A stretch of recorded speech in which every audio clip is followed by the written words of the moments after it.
20歲佢就憑借炒樓狂賺20億，從一無所有嘅窮小子變成咗香港上流社會嘅新貴，同劉鑾雄、鄭裕彤等富豪稱兄道弟。香港無人不知佢地產神童嘅名號。可惜冇過幾年，佢就喺金融風暴下破產，一夜之間被打回原形。佢受唔到打擊，燒炭自殺，被救翻之後變得瘋瘋癲癲，大爆自己昔日同眾女星富豪嘅風流韻事。袁詠儀、劉嘉玲、Magic Q 一個個名俾佢親口講出嚟。香港娛樂圈一時間嘩然，有人話佢精神失常後嘅胡言亂語，亦都有人認為佢只係將嗰啲不為人知嘅秘密講咗出嚟。然而更加離奇嘅結局仲喺後面。2021年，47歲嘅佢被發現猝死喺東莞，死訊傳出之後，輿論再次沸騰。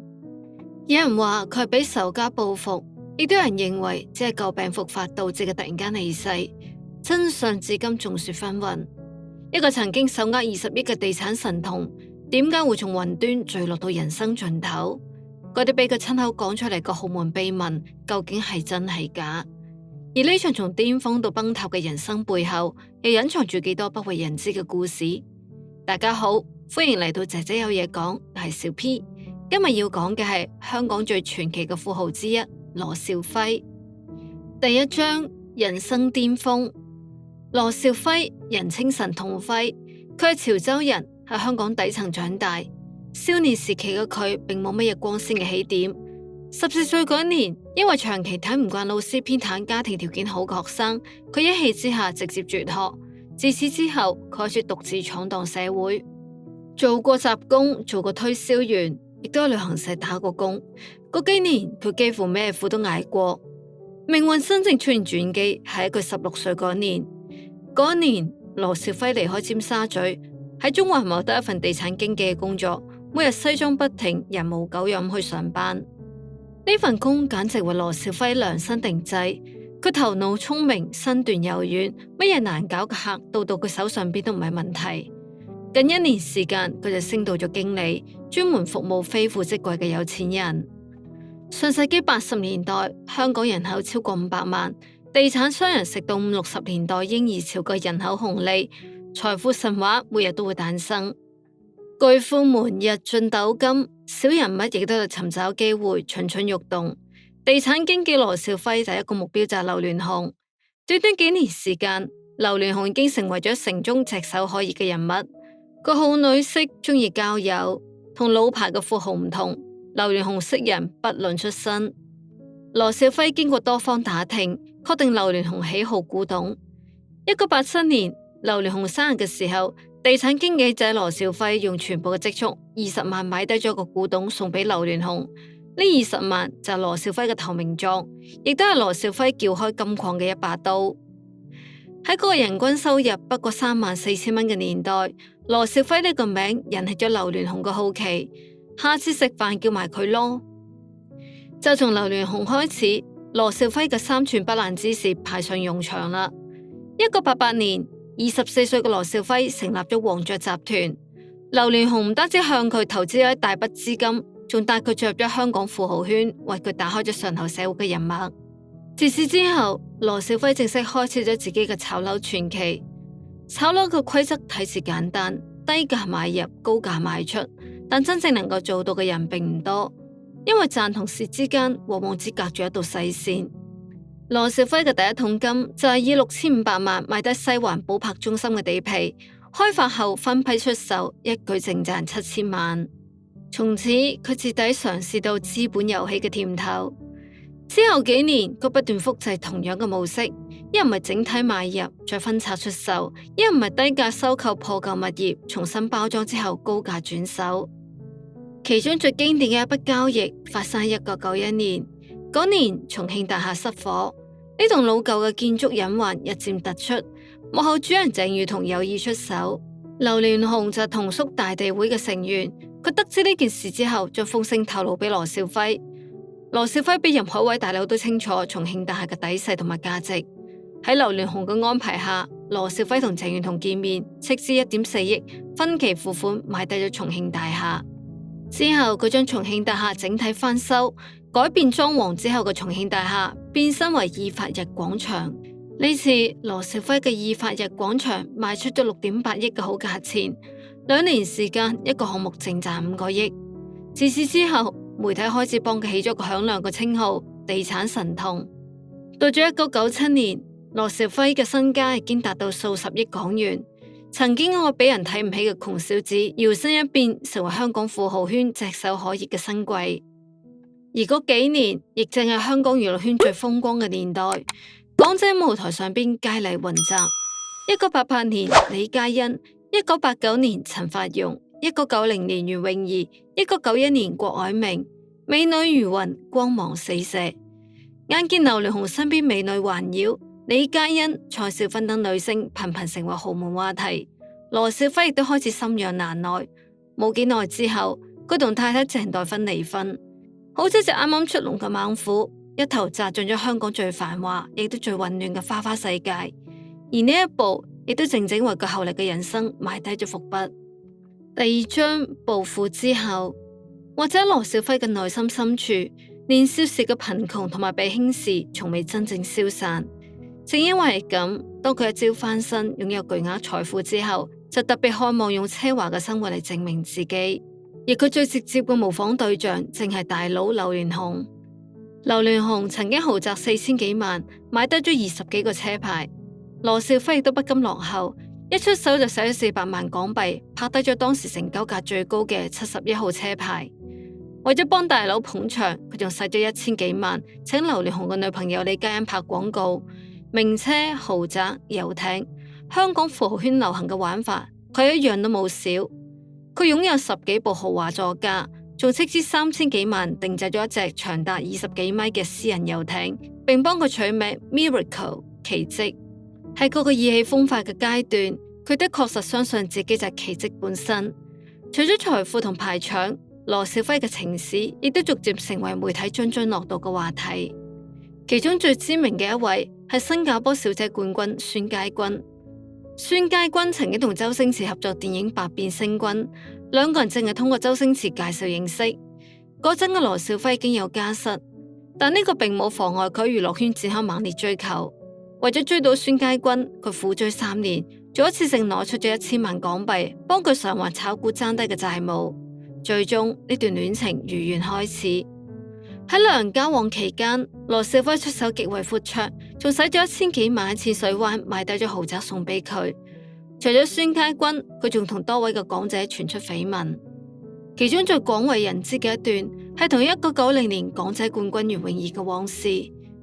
袁詠儀20歲生日嗰日，羅兆輝專登準備咗20種唔同嘅花送俾佢。呢個浪漫卻簡單嘅舉動，令當時年紀尚輕嘅袁詠儀十分之感動。後嚟袁詠儀喺節目裏邊亦都坦誠過呢段往事，佢同羅兆輝交往過2個月，並且收低過100萬港幣。當發現對方已經有家庭之後，佢選擇咗離開。此外，仲有1991年港姐最上鏡小姐范逸文。羅兆輝追求佢嘅時候，依然使用富豪常見嘅套路，承諾好快會離婚。不過范逸文顯然亦都冇完全相信。喺同羅兆輝來往嘅同時，佢都同演員何寶生發展戀情。兩個人關係最終無疾而終。至於後嚟走紅國際嘅 Magic Q， 亦都曾經被媒體影到上過羅兆輝嘅車，不過雙方均否認戀情。另外一位被捲入傳聞嘅則係劉嘉玲。當時劉嘉玲熱衷投資房地產，經常同羅兆輝等富商接觸。媒體甚至影到兩個人當街擁吻嘅畫面，一時成為娛樂版頭條。除此之外，曾經出演3級片偷窺無罪嘅演員麥嘉琪，亦都被爆收到羅兆輝贈送嘅寶馬座駕。不過雙方始終對外表示只係朋友。喺羅兆輝最風光嘅嗰幾年，佢嘅緋聞名單幾乎數唔過嚟。佢喺酒台上邊十分之張揚咁講過句話：你俾佢100萬，佢可能唔會心喐；1000萬，佢都未必睇得上。但如果係1億、2億，甚至10億呢？邊個能夠唔心喐？呢句話既係炫耀，亦都嗰個年代金錢至上嘅縮影。然而，命運往往最擅長嘅係喺最得意嘅時候突然間轉彎。羅兆輝享受呢種人上人嘅生活，不過短短10年。1997年，一場金融風暴席捲香港，樓市崩盤，資金鏈斷裂，曾經身家數十億嘅地產神童，幾乎喺一夜之間被打回原形。而呢場從巔峰跌落谷底嘅災難，亦都徹底改變咗佢後半世嘅命運。第3章，同歸於盡。1997年，亞洲金融危機席捲而嚟，香港房地產市場遭受重創，短短時間裏邊，樓價暴跌超過60%。曾經令到羅少輝狂賺嘅嗰啲物業，呢一刻就好似被抽走空氣嘅氣球咁，迅速貶值，資產不斷縮水，債務卻越嚟越沉重。為咗填補資金缺口，佢開始瘋狂拋售名下物業，但即使係咁，最後仍然爭低咗3億嘅巨債。但羅少輝唔願意認輸，喺佢睇嚟，呢個不過一場暫時嘅低潮，只要再賭一次就能夠東山再起。於是佢將目標鎖定喺國際德祥地產，佢堅信只要買入呢間公司，就能夠打一場漂亮嘅翻身仗。昔日帶佢進入資本世界嘅劉鑾雄，佢勸佢講咗一句意味深長嘅話：唔追高，邊個追邊個死。但呢個時候嘅羅少輝早已經被困喺絕境裏邊，佢聽唔入任何嘅勸告，甚至反過嚟質問劉鑾雄：你係咪唔想見到我發達？呢句話亦都令到兩個人嘅關係徹底決裂。為咗籌錢，羅少輝將自己1994年買低嘅東方紅股份抵押俾銀行套現，然後繼續用過去嗰套操作，將國際德祥拆分出售，尋找唔同嘅買家，用類似眾籌嘅方式嚟籌資。但市場早已經變天，樓價繼續下跌，買家紛紛違約。呢一輪操作唔單止冇翻身，反而令佢再蝕10幾億。到最後，佢只能夠賤賣所有資產，佢依然資不抵債。羅少輝正式破產。時間嚟到2000年，千禧年嘅鐘聲即將敲響。嗰年，羅少輝登上自己曾經引以為傲嘅遊艇，嗰艘名為 Miracle 奇蹟嘅遊艇。喺船上邊，佢選擇咗燒炭自殺。或者喺佢心裏邊，如果能夠就此結束人生，咁故事就會停留喺最輝煌嘅階段。成功、財富、女人、明星，嗰啲紙醉金迷嘅一切都會成為永恆。但命運偏偏冇俾佢咁樣嘅結局，佢被救咗返嚟。於是佢不得不面對另外一件更加殘酷嘅事，活着去咀嚼從巔峰跌落谷底嘅滋味。曾經圍繞喺佢身邊嘅嗰啲鶯鶯燕燕，呢個時候早已經消失。只有曾經嘅女友孫佳君喺佢自殺嘅時候前去探望，仲公開表示無論發生乜嘢，我同羅少輝都係好朋友。喺呢段混亂嘅人生裏邊，呢個或者算得上一啲難得嘅情誼。自殺未遂之後，羅少輝嘅精神狀態開始變得異常，佢頻頻向八卦周刊爆料，講述自己同女明星之間嘅艷史，甚至主動提供大尺度嘅照片。羅少輝同孫佳君、Danielle L 等女性嘅大尺度照片。佢講羅少輝遊艇臥室裝咗攝像頭，專門拍攝女明星們嘅隱私時刻。當時破產富豪羅少輝已經冇辦法再同女明星搭上關係，佢選擇咗一種玉石俱焚嘅方式報復呢啲表面睇上去金枝玉葉嘅美女們。